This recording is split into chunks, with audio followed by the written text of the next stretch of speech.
Осы видеода Google арқылы қалай активировать етеді карточкалерді, соны көрсететін боламын. Ол үшін Google-ға кіріп, faberlic.com-ды басасыз, именно Faberlic деген значогын тауып алып, ақ значогы.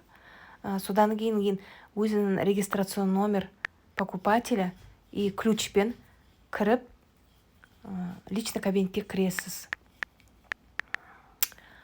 Міне осылай болып шығады. Войти деп басасыз. Одан кейін өзінің кабинетіне кіргеннен кейін мына жерде адамның басы тұрады. Сол адамның басына басып, содан кейін личный кабинет дегенді басасыз.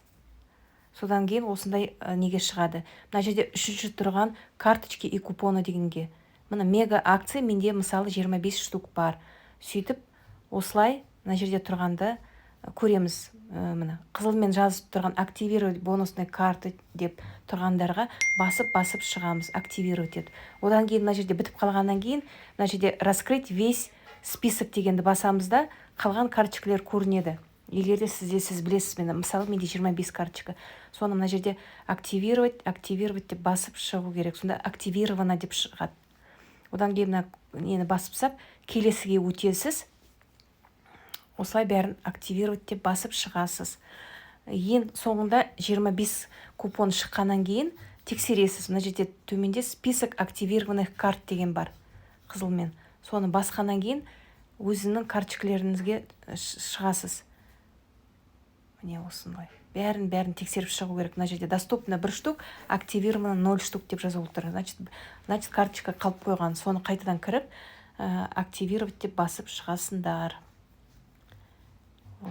Сөйтіп, неше карточка сізде бар, соны карточка бәрін өтіп шыққаннан кейін,